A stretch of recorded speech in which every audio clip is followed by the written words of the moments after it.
Welcome to Lifting Leaders Podcast. I'm Crystal Roberts. And I'm Trisha Ryan. This year, we're exploring a powerful leadership journey through 3 phases.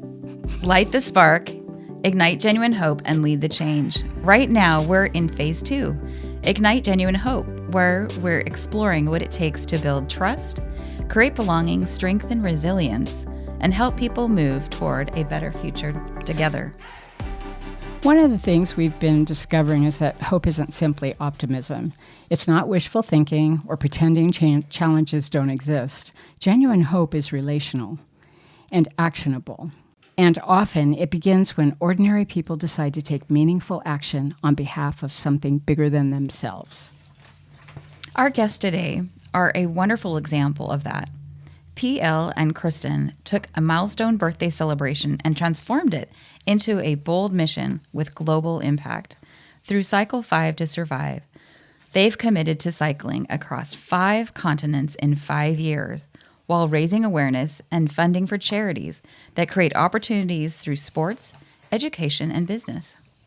What inspires us about their story isn't just the scale of the challenge, it's the intention behind it.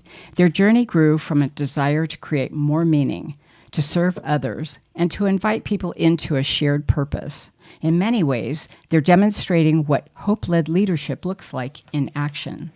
Today, we'll explore what they've learned about resilience, community, belonging, trust, and staying connected to purpose through an ambitious and deeply human journey. Whether you're leading an organization, a team, your family, or simply trying to make a positive difference in your corner of the world, we think you'll find inspiration in this conversation. So grab your favorite beverage, settle in, and join us as we explore how one couple is creating cycles of opportunity and reminding us that genuine hope grows when we choose to move toward possibility together. Welcome, PL and Kristen. We're really glad to have you here today. Well, we're excited to be here too. Thank you. Let's just start this compelling story. It's just so good. I think we should just dive right in. So we always start our episodes with, when we have an interview, with this question. And that is, tell us your story. The story, it's a long one. It's good. Would you want the abbreviated version or the full extended version? Give us the extended version. We want our listeners to hear. We've done a little bit of reading about you, and it's a great story. Yeah, 2009, myself and a couple partners started a business. We were successful at that business, and as it continued to grow, you deal with expansion issues and growth issues, and I was working 60, 70, 80 hours a week. There wouldn't be a week where I might pull an all-nighter where I'd maybe go to bed at 3 a.m. and wake up again at 5. And I got to a point where I'm like, holy smokes, like I can't keep this up. Yeah. And our organization works with like an industrial psychologist who works with CEOs and business coaches, does business coaching. And he suggested I go on a little retreat and do some self-reflection. Now, I'm a very impatient person. I think fast, I act fast, I have lots of ideas, I want to execute everything I think about. So when he said to go on a retreat, I kind of course, want to know, okay, what's the objective of the retreat? He goes, well, just to sit and think. And I'm like, think about what? He goes, well, whatever comes to mind. And I said, well, how long do I sit there for? He goes, well, as long as it takes. And so I struggled with that. So anyways, I went on a retreat with a friend of mine, and I said, I'll give this a try. Sat on the back patio of the hotel that we were at, and we're in an area, it was called Boulder. It's in Phoenix. It's part of a golf course resort. And I saw this massive rock, and there was something about that rock that really was intriguing, where I looked at that rock and said, I kind of want to be like that rock. It's big, it's powerful, it has just an enormous amount of potential, but it's just sitting there doing nothing. I said, how can I sit and be patient and still have the potential to have so much power should I choose to use it? So I came up with a personal equation, which is patience plus purpose equals peak performance. And so I identified what the definitions of those were for me. And I thought, okay, let's start with working on my level of patience. Well, that ran out very quickly. Where I'm like, this isn't working. So I thought, you know what, I'm going to pursue my purpose instead. And during this journey, so this is over 3 or 4 years, my wife and I and our kids took a motorhome across Canada to drop our son off at university. And on the way back, my wife dropped me off, and I did a solo bike packing trip across our province in British Columbia, about 1,000 kilometers. And I did it to raise money for a local charity called the Terry Fox Foundation. He's a local Canadian legend. And during that trip, I would run into campsites or people asking me, like, where'd you come from? And I came from this town. And like, isn't that like X thousand? And I'm like, yeah. I'm like, why are you doing this? I'm like, to raise money and awareness for it. And they're like, oh, here, why don't you stay at the campsite for free? Or, hey, I remember this. Here's $20. And the feeling I got was incredible. And on my last day, my wife met me on my way back, and we're cycling to our house. And I said to her, "I think one day we're gonna do more of these, but they're gonna be bigger." Not having a single clue what I was saying, other than I really had an amazing time. Fast forward a few more years, I turned 50, and my wife turned 55. Now this would have been in 2022 now. So my story is over probably about 5 years here now. I'm like, okay, I got to do something, because I tried to be patient. That didn't work. I tried to find my purpose. That I have no clue about. I got to do something. And so I'm like, something with the number five. And I started thinking about five. I'm 50, she's 55. Maybe I'll do 5 bike rides, because I remember how good that felt. Well, the goal's got to be smart, so it's going to be measurable. So where am I going to do these bike rides? Well, let's be crazy. 5 continents. And I remembered a charity, so let's make it 5 charities. And I got to raise money, so let's make it $500,000. Oh my. Originally, the $500,000, it started by picking one charity, one ride, and raising $100,000. As we started to tell the story, the first question people asked us was, oh, who are the 5 charities? And we're like, oh, we only have a few of them figured out. So we vetted all of our charities. And as the story evolved, we met with a lady who does philanthropy as a business. And I told her my story, asked her, I said, I've never done this before. How do I raise money? And she's like, well, tell me the story like I'm doing with you now. And she said to me, you're only going to raise 100,000 per year? Like, I'm going to challenge you to make that 500,000 per year. And I said, well, I've never done this before. I've never raised money for charity. Like, I have no idea if I can even raise $1. Yeah. Anyways, I said, I'll let you know tomorrow morning. So I woke up in the morning and I said, I really have no clue what I'm doing. I don't know what the difference is. Let's go for it. So our goal changed from 500 to 2.5 million, basically overnight and Wow. over. And so that's the kind of the extended version. And I won't get into the rest of it, because you'll ask more questions Yeah. about it. Yeah.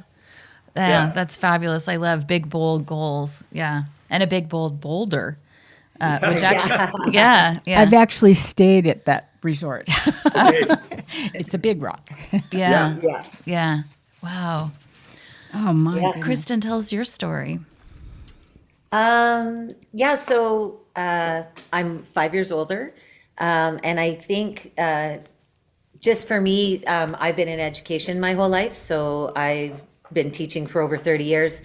And when we met, he was teaching as well. And so we joke, the number 5 is pretty funny too in hindsight, because he was teaching for 5 years, and then he switched. He went into marketing for 5 years, and then he switched into this business. And so we joke that I'm the longest thing that he's stuck with, because every 5 years he tends to change. And I think for me, I've been teaching primarily girls in physical education. So I have a real passion for empowering young women. And when he was going through this struggle, I remember feeling like that a few years earlier, and maybe just because of my age, thinking, everybody's getting their masters, and then they go into administration, then they become principals. And I didn't want to do any of that. And I thought, does that mean I'm lazy? Does that mean I'm not driven? What is it? And then I came to that realization that no, this is where I do my best work, is being a teacher. And I was job sharing at the time with another woman, and I parenting our 2 kids, and I coach full time. I'm still coaching, even though I'm retired-ish. And I just remember that feeling of not relief, but just kind of satisfaction. Is like, this is where I do my best work. I Yeah. don't need to do anything else. I don't need to worry about what everybody else is doing.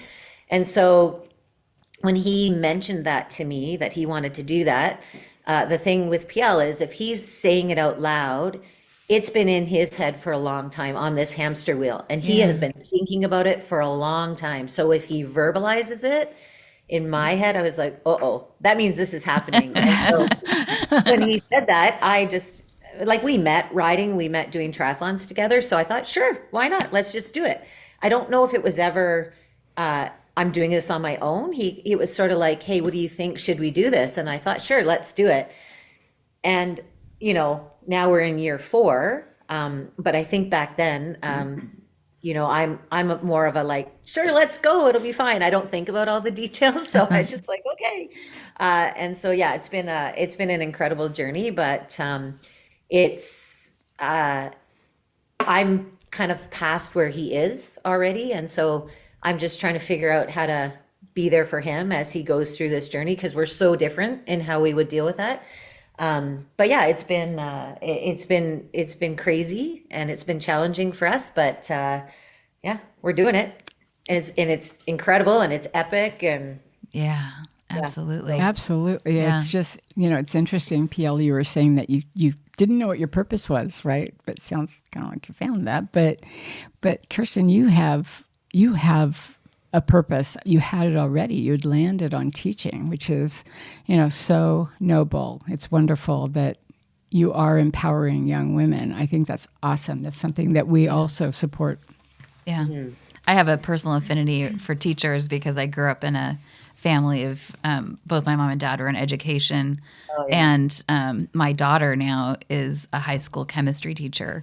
So Okay. the impact that teachers have, and actually my husband also, his parents were teachers. And his dad was the high school football coach and the PE teacher. So a little bit of connection there as well. Yeah. It's a So great energy Yeah. at that level with young people like that. Yeah. I mean, you have to be wired for it, I guess, but man, it's pretty cool. yeah, you change people's the trajectory of their lives. Yeah. It's amazing. Yeah. So so thank you for sharing your stories. So diving kind of into the hope aspect here, our question is: many people think hope is something that you either have or you don't. Yet cycle 5 to survive is an enormous commitment that requires ongoing effort, discipline, and resilience. What have you learned about turning hope from a feeling or this idea that you're talking about in your head into a daily practice? And what can leaders learn from that? Well, I'm going to start with with a saying that I've kind of adopted recently, and that is action trumps perfection. And part of that is just also my natural DNA, that I don't do well without moving. So even if something's broken, I need to start taking it apart without even doing any research so that I can get emotionally engaged and emotionally involved.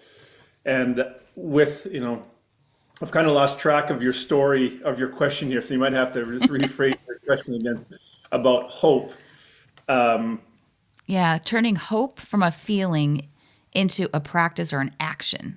So, as you were thinking about, you're telling us your story about, and Kristen was saying, I knew it was kind of rattling around in there for a while, and then it came out. It's like, I know I can think about this, but I got to move it to action. Like, how do you do that every day? Take your thoughts about positivity, your thoughts about a more about impact, and actually move it from the thought to the action. So that what you're talking about is actually a process that I'm trying to work on myself, because I'm a very strong head-driven person and not a heart-driven person. And so everything that I approach typically starts with some type of rationale or logic. Very seldom will I take action based on how I feel. I will question it, I will challenge it. Like, that doesn't make sense. What about this? What about that? So even your question alone is a difficult one for me to answer. Because the first thing I do is even when you said that, I'm like, well, the first thing I did was to take into action is I treated this initiative like a business. I said, I need a purpose statement. Otherwise, I will get lost along this journey. So creating cycles of opportunities for the less fortunate through sports, business, education, that will keep me laser focused that if someone goes, hey, what about cancer? What about Alzheimer's? No, this is our focus. Yeah. Created core values. I'm like, I know that if times get tough, I need some basic core values. So we have be adaptable, make a difference, and be memorable. So when things happen on the road and we're not achieving what I think we're going to achieve, I'm like, okay, we're not making any distance on our bike today, but we've met 3 people. That means we're being memorable. What have we told these people? We told them about our story. Okay, so now, we're being adaptable instead of being on the bike. And they've actually said, hey, show us your website. So, okay, so now we're making a difference. So that's how I've taken ideas, documented them into something that's actionable. And I would say some of that typically is driven by a little bit of desperation. I don't know many people that would have done what we're doing without a real deep rooted kind of gut, like, I don't like this. Something has to change because what we're doing, I mean, it's changed our entire lives. Like I started a business. This day I'm on a sabbatical. I no longer have a desk in my office because I had to give that up because I'm so often away. My title on my signature, my email now just says principal. It doesn't have like a title of a president or anything like that. So we've made enormous sacrifices, which I don't know I would have been prepared to do when I started this without really feeling deep down in my gut that something has to change and then having a plan to actually have that come to life. So doesn't quite answer your question with the word hope in it, which my wife would probably do better because she's much more heart driven, right? But that's how I've approached it. And maybe your listeners will resonate with my approach and maybe differently with my wife's approach, right? So Yeah, I think one of the things that we've often said, and we preach to our kids all the time, is just show up and make people feel special. Those were the 2 things I think that we just constantly said to them. And what we have found is it does need to be an action. It doesn't need to be a big thing, but you do need to at least show up. And so often, for me, I am much more heart driven, and it's easier for me to just go, oh, this feels so good. Let's just go do this, which balances him out a lot, and vice versa. Like he pushes me to be more to take action. But I find, it's just a matter of showing up. And so sometimes it's, there's this idea that if I show up and then there's somebody there, there's a connection, then there's an action that happens, and then it just seems to be a much more positive experience than if I just think about it all day. So he does push me to be more action oriented because we're both lots of ideas, and then but yeah, for me, I'm much more heart driven, and so I'll just do it because it's just like I just want to do it. Like it feels good, and then I feel better if I help somebody. So I don't know if that's specifically with hope, but I do think there needs to be, just showing up. I guess that would be my thing to tie up. I think anybody can debate what I'm about to say. I don't know if hope can happen without some type of action. Exactly. So, and whatever that action is, right? If someone goes, oh, I wish this, or I hope this would happen, or wouldn't it be great if there was world peace, or whatever the situation, like nothing will change unless something changes. And the word hope, it's a good question. I'm going to reflect on that word hope a little more.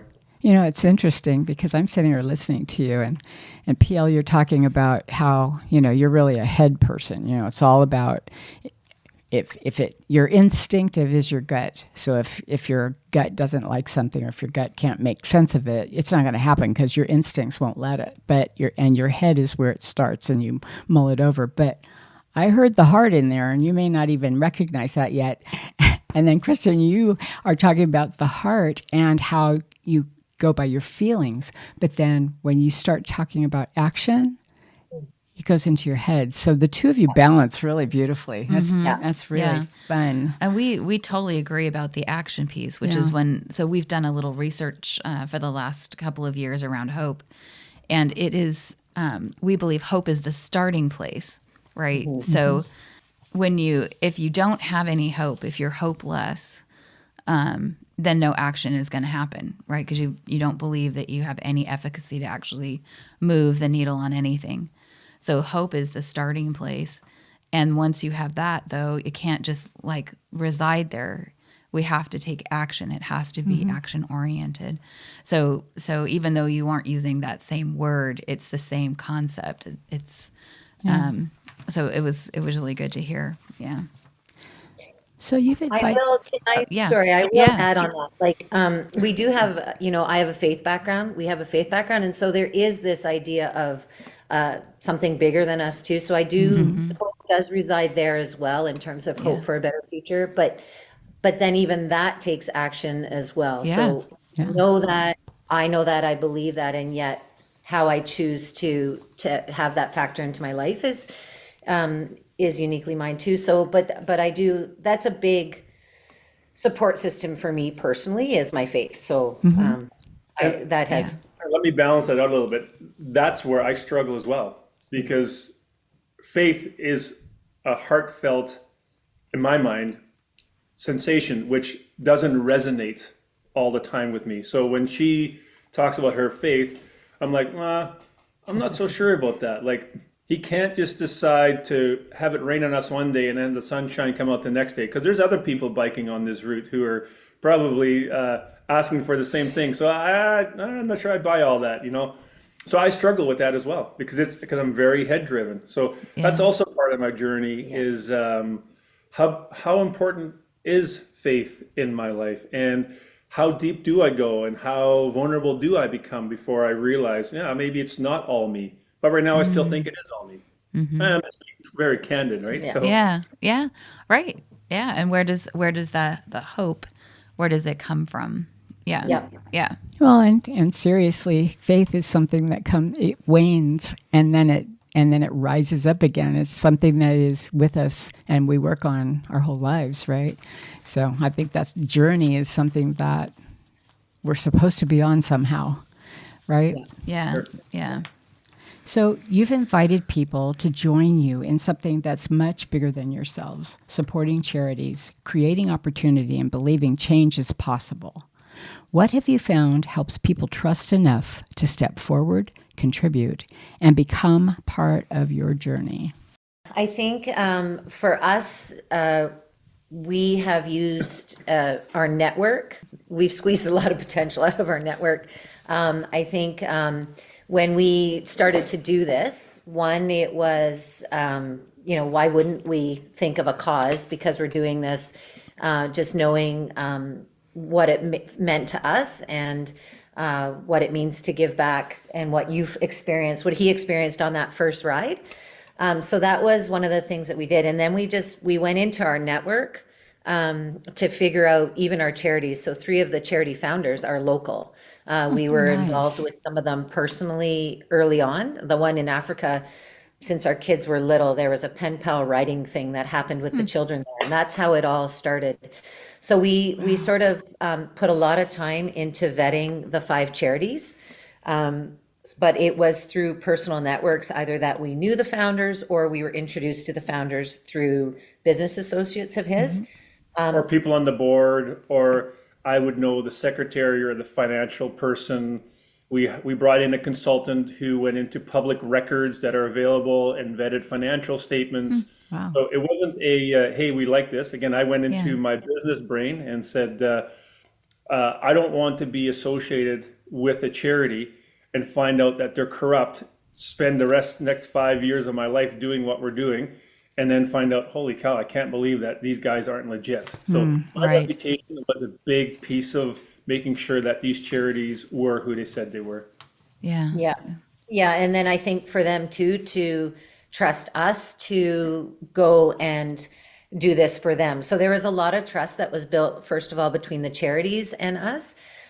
We spent a lot of time together. All charities came together and we talked about best practices and they shared information, which is not, from what we've been told, doesn't happen in the philanthropic world very often. So for them to come together and say, we're going to share like all this stuff. So even with the fundraising, at one point it was going to be, let's do one ride for one charity. And then one of the charity founders says, well, we want to be involved for all 5 of those. So let's just share it every year. And so right now, all the money that's raised every year, 20% goes to each charity. And so they're in it for the full 5 years. So that was a pretty big deal for us. And then we also asked them to waive administration fees because we're doing all of the work. So we actually have 100% give promise that every penny that is raised goes directly to those charities. Wow. We, To the cause.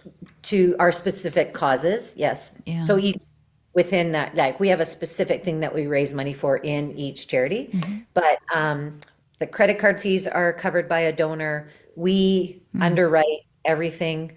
So we pay for everything, and you could probably talk a little bit about that. We invest in, like, we actually have a matching campaign where we are involved. So if it goes sideways, like, we know. Yeah, like I've shared with people that not only am I on a sabbatical from my business, not only have I changed my vision or my focus in life to doing this charitable, we pay for all of our flights, all of our food, all of our bike parts, all of the fundraising events, the you name it. Plus we give. So if anybody is going to get wounded because they're not doing something that's right,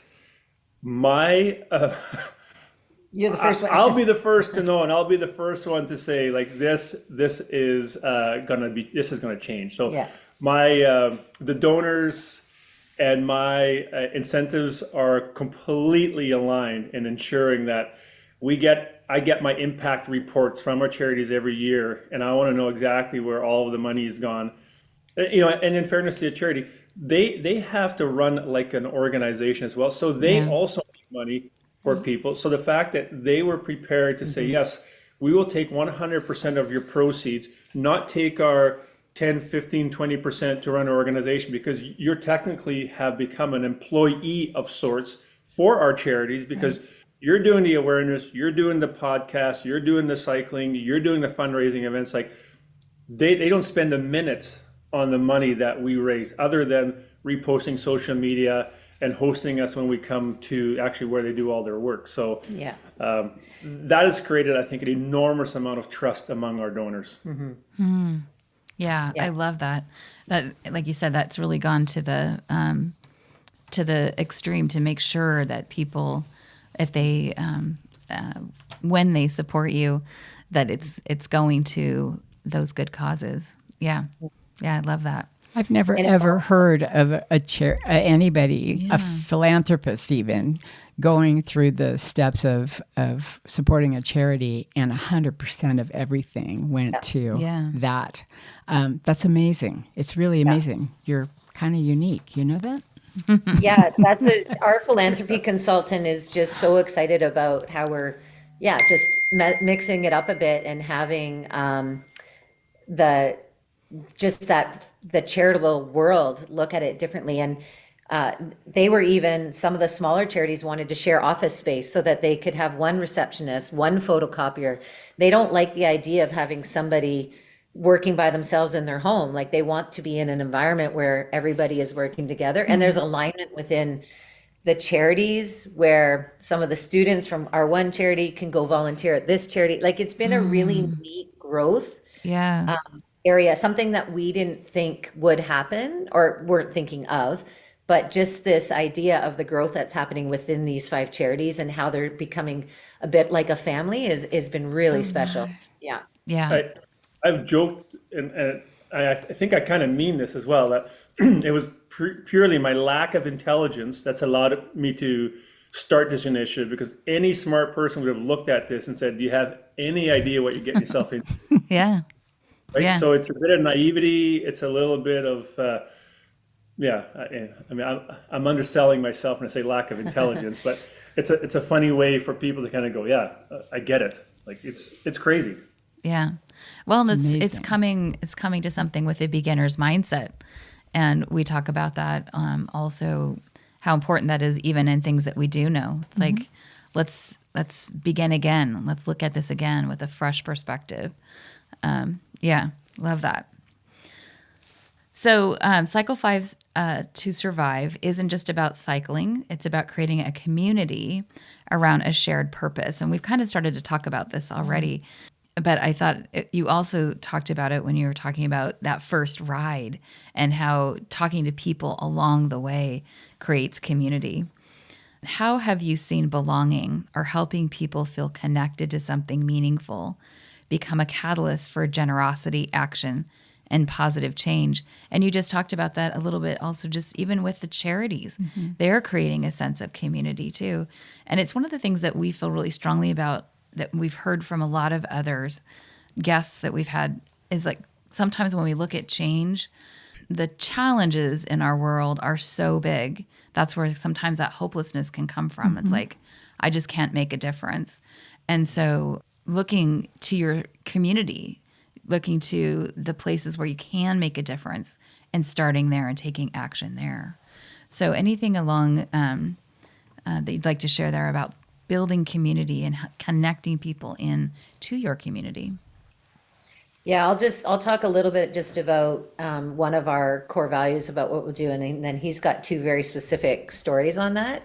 I think when we first, like in the bikepacking world, well, not in most people, you do this thing called wild camping, and you just camp in the middle of nowhere. And so when we first started, especially when you're in areas that are quite remote, you're kind of camping in the middle of nowhere.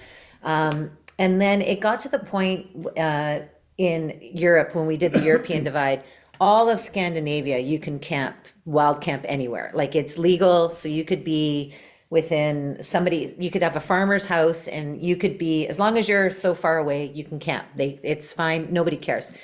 We got into France Germany. or Germany, and you can't. It's illegal to wild camp. So you have to find campsites, which can be difficult because we were out of season. So not a lot of places are open. And so we ended up sort of ending up in these towns or these more popular campgrounds. And we started to camp or maybe hostel it or be in these cities a little bit more in this last part of Europe. And when we talked about it, we thought, part of if we want to be memorable and make a difference, it doesn't serve us at all if we are wild camping and never see people. And then we don't talk to anybody and we're in the bush and then we roll in and roll right back out. And we started to roll into these little communities and ask for help or find a place to stay or go have dinner somewhere. And we were kind of just like, this is pretty cool. Like getting to meet people and tell our story. And we found that there was this sense of joy that was happening because people are like, you guys are crazy. Like, why are you on your bikes? And they would take pictures. He's 6'7". So when we were in parts of South America specifically, everybody just wanted to take a picture with him because I think they think, well, he's so tall, and they're so short. It's like, let's just take pictures. And it was like he's this little superstar. So for us, it's really restored our faith in humanity, in terms of how united we are and how alike we are. Most people want to be nice and helpful and do good and take care of each other. And so we actually have shifted how we do these rides and making sure that once a week at least we are in these little communities where we can build relationships and dig into the culture. So for us, it's become very important to spend time with people as we go through these towns, and it's been really special. Yeah. And then just to add on to the community and the little ripple effects that we would never have anticipated. In Europe, our route took us through a 200-acre military training site, which historically has been vacant. But the German troops were training for the Ukraine war. So we could not go through. There's red flags, you can hear guns and all sorts of stuff going off. And the one gentleman who was the guard, I said, I showed him my map. So how do we get through here? He's like, well, you can't. So he called another guy over. And while we were waiting, we had a chance to tell our story.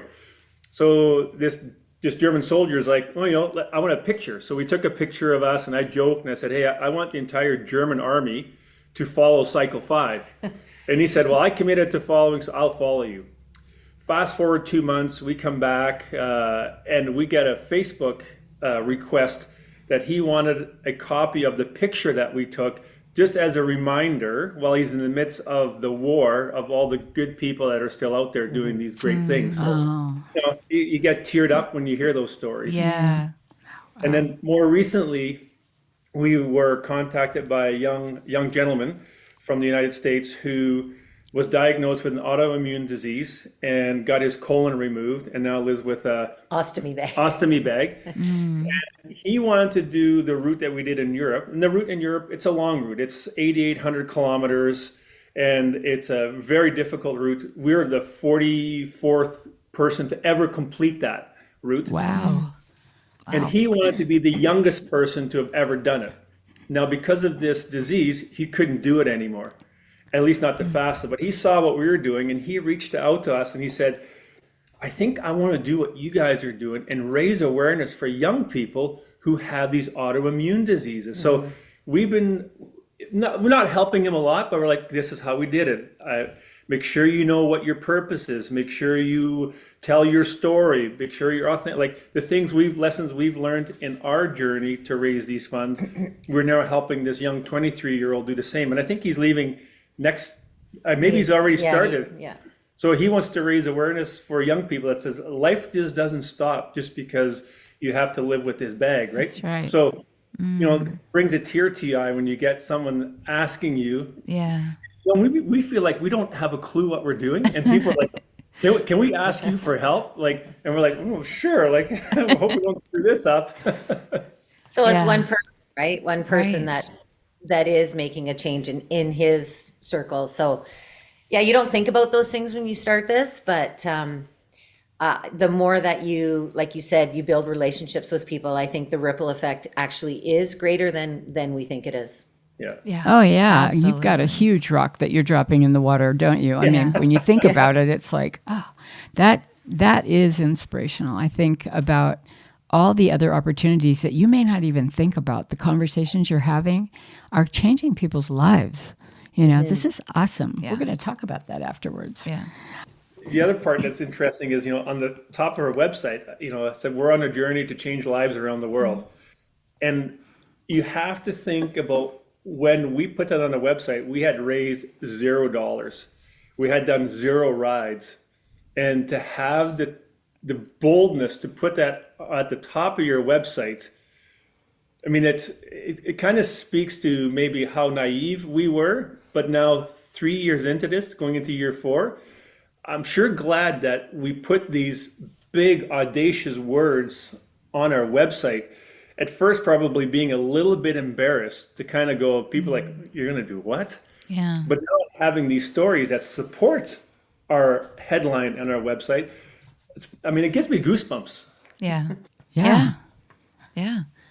So I love that. a 5-year, 5-continent commitment is truly inspiring. It really is. But I'm kind of guessing that there have also been moments of uncertainty and doubt and even a little bit of fear. How do you acknowledge the reality of those challenges without letting them stop everything you're doing from moving forward? Yep.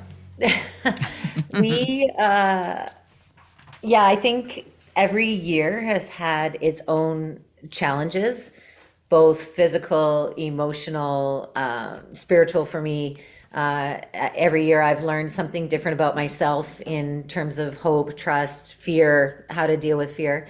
And we're very different in how we deal with stress, if you haven't figured that out yet. So I think one of the biggest challenge, now we're probably really we met on bikes. So we've ridden together We have had our challenges because we're both very competitive in our own way. So even just when we first met, when we were training for Ironman, the frustrations that would happen in terms of, he'd take off on the bike. So all these little things that we had to deal with on the bike carried over into these trips when a stressful situation would happen. So I would need more time to process what was going on because emotionally I would be afraid or something would happen. I mean, like we're in the middle of nowhere. We're off road. We're not on roads. Like we're in the middle of forests. And so, we're pushing our bikes up these mountains and it's taking us an hour to go,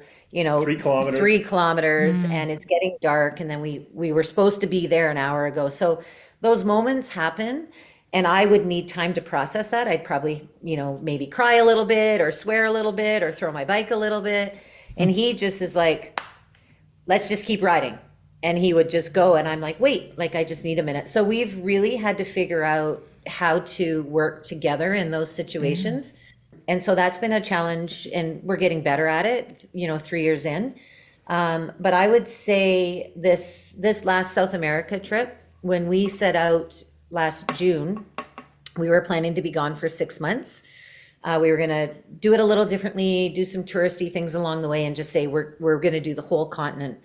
And we started in Colombia, and it just basically, Colombia was a bit of I use the word gong show. Like we just had so many challenges. We had mechanicals where bike parts broke and we were stranded for a week. Like we needed parts. You have to get them shipped in. They had record rainfalls. And so the town that we were in was flooding. Then we had to get that part shipped to Ecuador. So then we went to Ecuador. And so we were, 2 weeks off our bikes. There was landslides. We couldn't ride out. So we kind of pivoted, Rerouted. went to Ecuador. We said, okay, we're going to start riding there, which we did. We rode all of Ecuador. We then at the end of Ecuador, he had some more bike problems. So we were stranded again for another week, get into Peru, and I get sick, pretty sick. And I was hospitalized for 3 days. And so we were finishing that up, get out of the hospital. And we had one time constraint where we had to be somewhere in September. We were going to fly. Our son was competing in China. He's made the Canadian national team for rowing. We were like, we're not missing that. We're going to go. So we had this time constraint. Well, because we were so set back, then I got sick. Then I were at high elevation and his bike is kind of broken. And we're just like, I don't even know if we can get where we need to go. Like we're kind of going to be stranded in the middle of Peru if we want to kind of ride. And so we were really deflated because we had been gone. We'd only ridden 4 weeks out of the 9 weeks that we were gone, which is unheard of for us. So, or maybe not that, maybe 5 weeks, but we were really deflated. And then I wasn't really healthy. And we both were just like, I don't know if like, maybe we just need to go home and figure this out. And so we went to bed, said, let's just sleep on it. We woke up the next morning. We both looked at each other and we said, yeah, I think it's time to go home. And we both started crying because, for me, I was just so relieved because I wasn't sure how we were going to do that. And for you, it was really tough because. Well, you keep telling your story because I have a piece of. Well, just like, we're thinking, okay, are we quitters? Like, does this mean we're giving up? And so we came home and it wasn't that we were giving up. We were just coming back to regroup, to figure out what's going on to get healthy again. And then fast forward, we went back in November and finished the bottom part of South America. So we did what we set out to do. We just missed Peru, which was what we were planning on riding. And I would say, well, the first part of South America was the worst riding we've ever done. To go back and do that southern part was probably the best riding we've ever done. Like it was a completely different experience. And yet that middle part was, like we were ready to give up and came home. And it was probably the toughest time in our marriage being home at that time because we weren't really supposed to be here. We were like, why are we here? And so, we felt like quitting in that middle section for sure.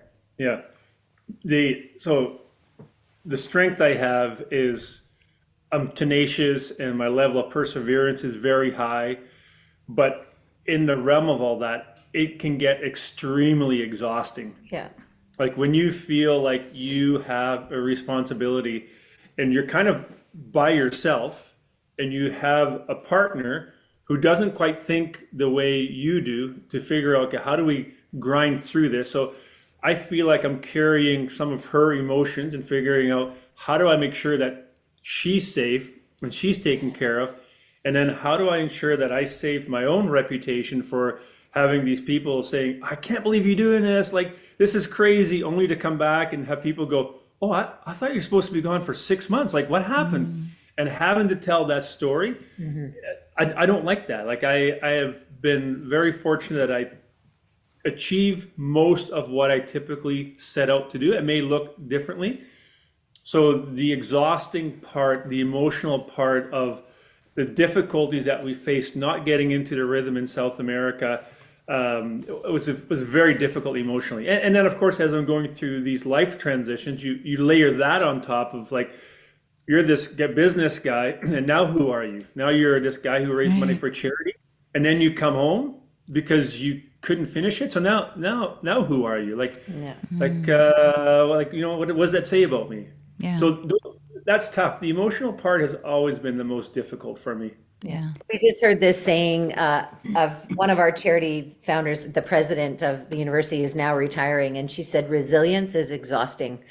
And we both just went, yep, it Yeah. is. I mean, you need to be resilient, but it is exhausting. That is exactly what I was just going to say, because it's quite a lesson in resilience, the fact that you both come from very different mindsets in this.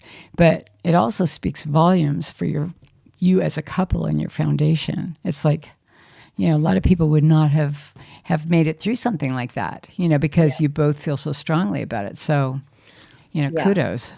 So Thanks. what was the secret sauce? If you look back and say, this is what got us through this time, what did you do?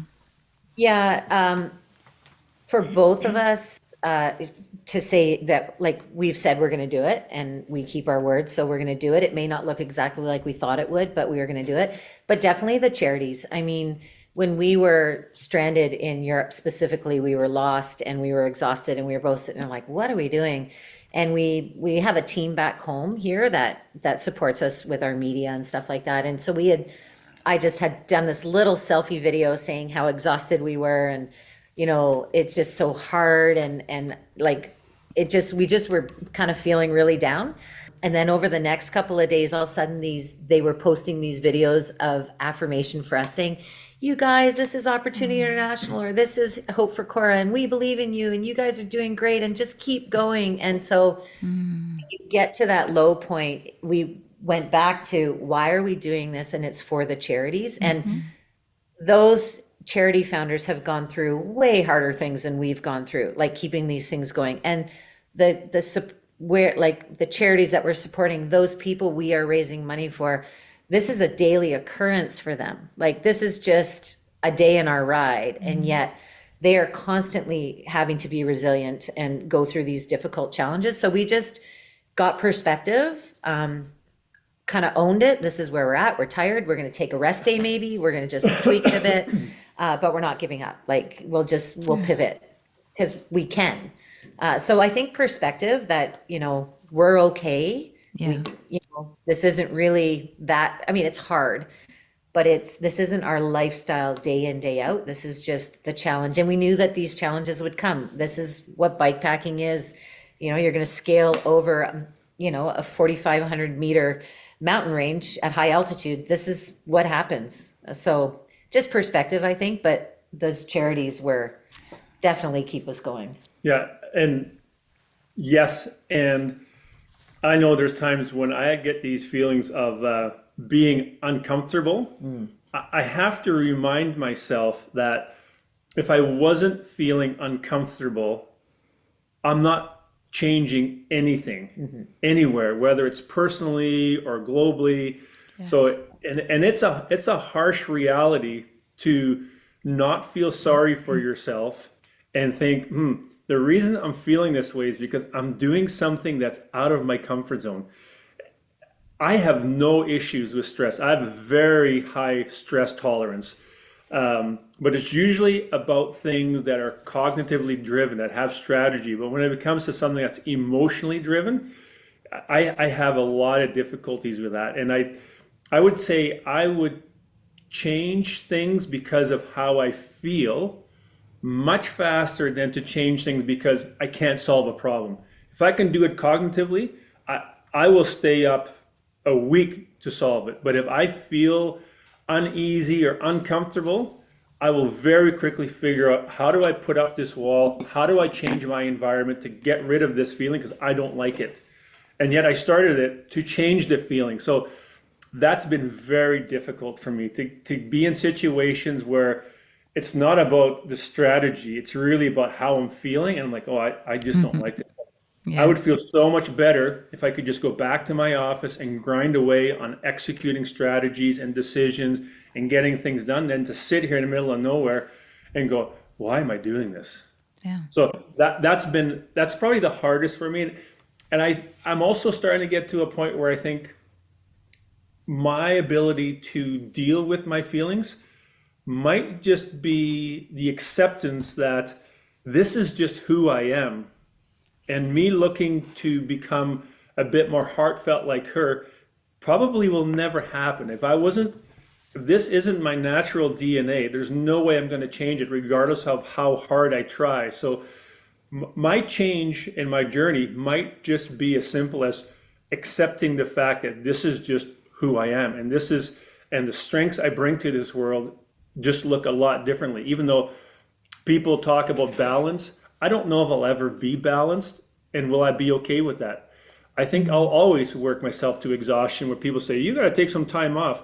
Well, I don't know how to take time off. When I've been home, I do all the cooking now. I do all the baking now. I do all the bike. Like I've filled my space with other things because that's just how I'm wired. So that's been a big piece of all of this for me in terms of how difficult it's been.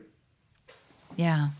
Yeah. So, yeah, looking at how do we leverage our own strengths and the strengths of those around us, right? You're such a great complement to each other, which creates challenge, but also great possibility. So I know we're getting to the end of our time. I wanted to give you an opportunity to maybe share maybe one piece of quick advice for anybody, not necessarily that wants to do a cycling sort of thing, but that they're feeling this, I want to do something to make a better world. What advice would you give them? Yeah, I know what he's going to say, but in the same way about taking action, I think what I have found that it doesn't have to be this big crazy thing, like you said, but we also did it because we're comfortable on a bike, so we chose cycling. Yeah. But a lot of times, people are afraid just to get out there because it's too big of a deal. But even if you join a community fundraising walk, like you just show up and you pay your entry fee, that is giving, that is creating change, that's making a difference. So you could just join something and pay your entry fee and you're done. That's it. You just show up and go for a walk. And then maybe you invite somebody. Well, now there's multiplying, right? Yeah. So I think finding something that you enjoy, that is natural for you, and just trying to figure out how to make it something that is going to make a change. So sometimes inviting a young mom over for a coffee because she is losing her marbles because she's only around a kid, like that's huge. Yeah. Sometimes just listening to somebody vent without trying to fix anything is huge. A hug.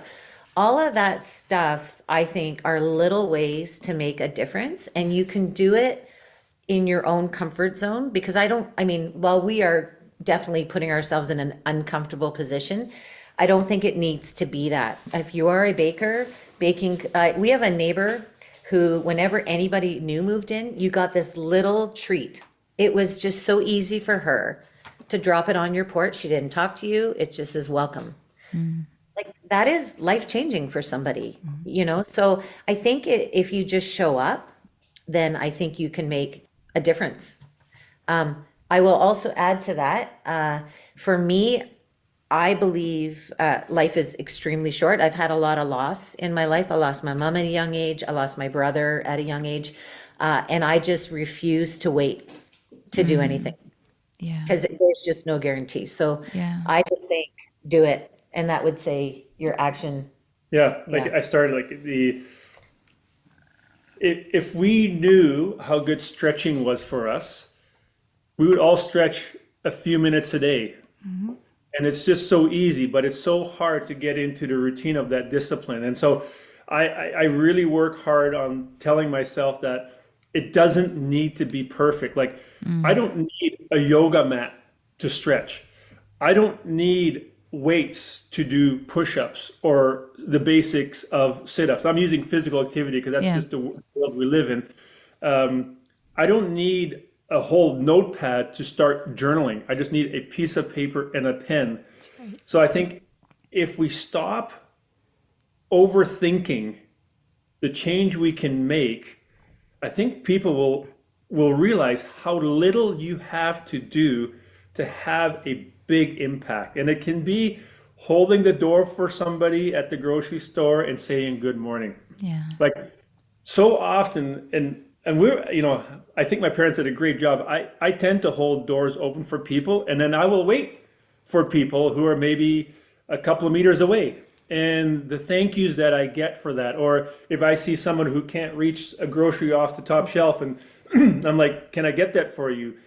It's all of these little things, and I think in the world of internet and technology, as powerful it is to help spread, we have lost the ability to make these little intimate, Yes. emotional, physical, verbal connections with people, that it is very simple to make a difference. And do something small, like hold the door open for someone and say good morning. Yeah.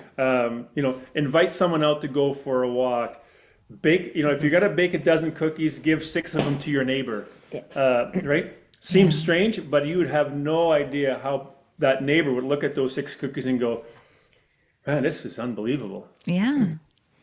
Yeah. That kindness. Yeah. Love that. Thank you both for sharing that. So we love what you're doing. You've talked a little bit about what's next for you. Anything else you want to share there? And then how can people find you and support Yes. you? Yeah. Yeah, for us, we are in this generation's marketing or is social media. That's the communication tool. So we are in it. It's not always our most favorite thing to do for me specifically. I'm much healthier if I'm never on that stuff, but that's where we are. So we have all the socials are at cycle number 5 to survive. For us, getting followership is a big deal just because it does help us with our charity reach. We do have some sponsors that help us just with equipment. So it's nice to grow that. So just by following us on Instagram, Facebook, we have a YouTube channel. Our website has everything. You can subscribe to our newsletter, which we don't spam you, but if this is something that you think like is kind of crazy, we do take footage and we send it home, and a video does come out when we are on the road. Sometimes it used to be every week, then it's every 2 weeks. And so you would get a link and it would say, hey, the new video's out for their Africa trip. I know we have a lot of people that every Monday night, they used to sit down and that was their 30-minute, they'd get their glass of wine or whatever, and they would watch. So that's where you could follow us. We have on our website online tracking, so you can actually watch us ride and see where we are every day. So Fun. just following us on our socials is huge. Sharing it is great because, again, then people hear our story. There's not a lot of people that are riding around the world raising money for charities, and we're pretty proud of that. Like you said, we've raised $1.4 million in 3 years. So, Yeah. we're making a change, but just by following us, and then, gosh, if you feel led to just thumbs up or say, hey, you guys got this. When we are on the road, it is so powerful to just get a kudos, like just to say, wow, I can't believe you did that. I Looks see crazy. you. I see you. Yeah. Yeah. So that's the easiest thing is to Okay. follow us. And then, of course, if you feel led to donate, then there's a button on our website that you can click to, and it's a great. Actually, they are one of our supporters. They created this whole platform around how to donate for us specifically. They're a giving organization, but it's really easy. Every dollar is everybody gets donation tax receipts depending on what country you're in. That all looks differently, but yeah. yeah.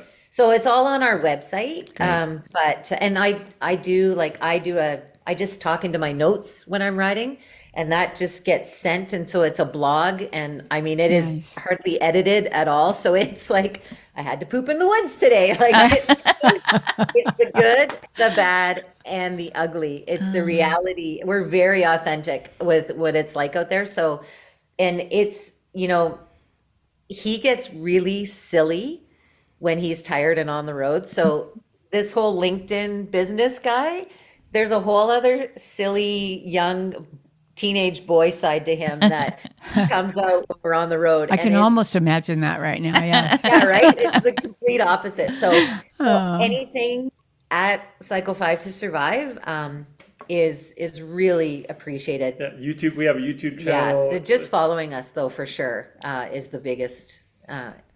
Yeah, and I think also knowing that if someone does choose to donate, understand that that's not a donation to support our rides, right? And I think there's a huge misconception that sometimes people think that they're raising money for us to do these. No, like we underwrite 100% of every expense it takes for us to do this. So 100% of every dollar goes directly to the charities, to a specific initiative that they've picked out that we get an impact report for every year.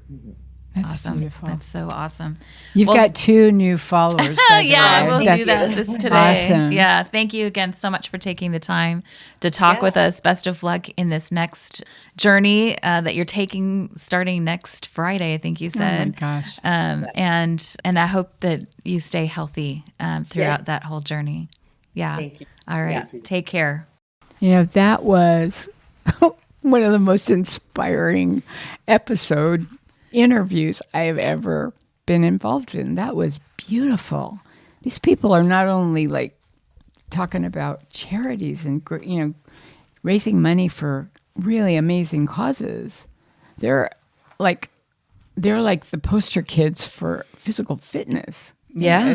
Yeah, absolutely.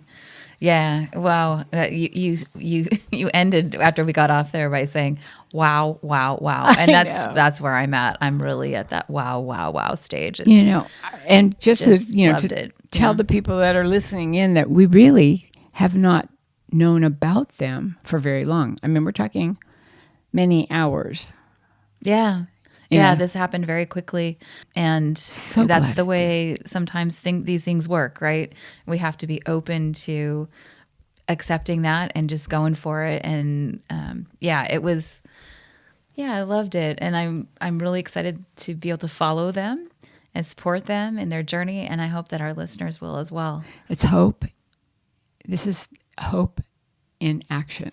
It's it hope is in action, absolutely. when we're talking about hope being in action. It is, and Yeah. we just listened to it. We just witnessed it. It's amazing. Yeah. They are special people. I'm going to follow them. I'm going to be sending them messages all the time.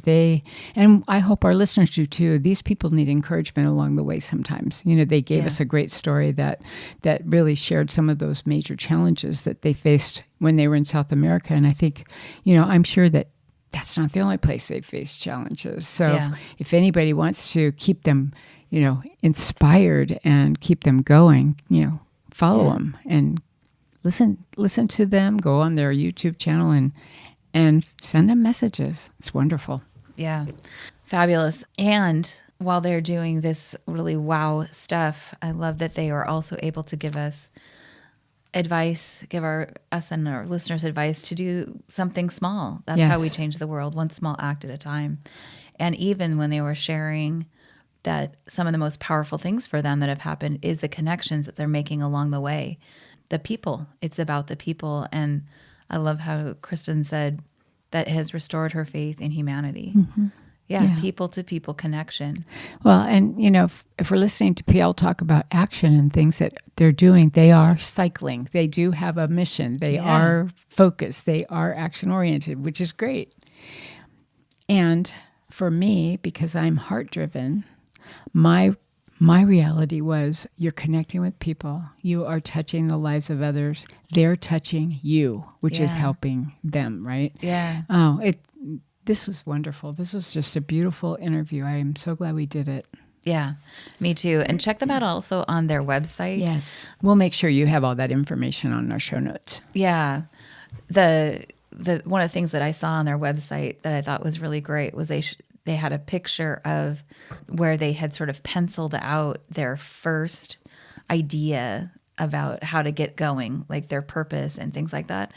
And I think sometimes when we look at somebody who like them who are so far down the track, as they're now mid, I think it's their fourth ride that they're headed out into, and you think I could never do anything like that. But it starts with a piece of paper and a pencil. That's right. And saying, okay, what do we want to do here? That's the beginning. You have to start somewhere. That was our beginning. Yeah, that's right. Flip chart paper on my living room. Two business women windows. who could not let go of business, right? Yeah. So, it starts there. And so, what an inspiring story. So before we go, we invite you to pause for just a moment and ask yourself, what spark was lit for me today? And where can I take one small, meaningful action? As a reminder, this year our focus is clear on light the spark, ignite genuine hope, and lead the change. Because hope isn't passive, and that we saw that today. That's right. It's something we practice through intentional everyday choices. Leadership begins when we take what resonates and allow it to shape how we show up for others. And if this episode resonated with you, share it on your social media so the spark can travel even farther. We hope you'll keep listening because we have more exceptional podcast episodes coming up with more fantastic guests.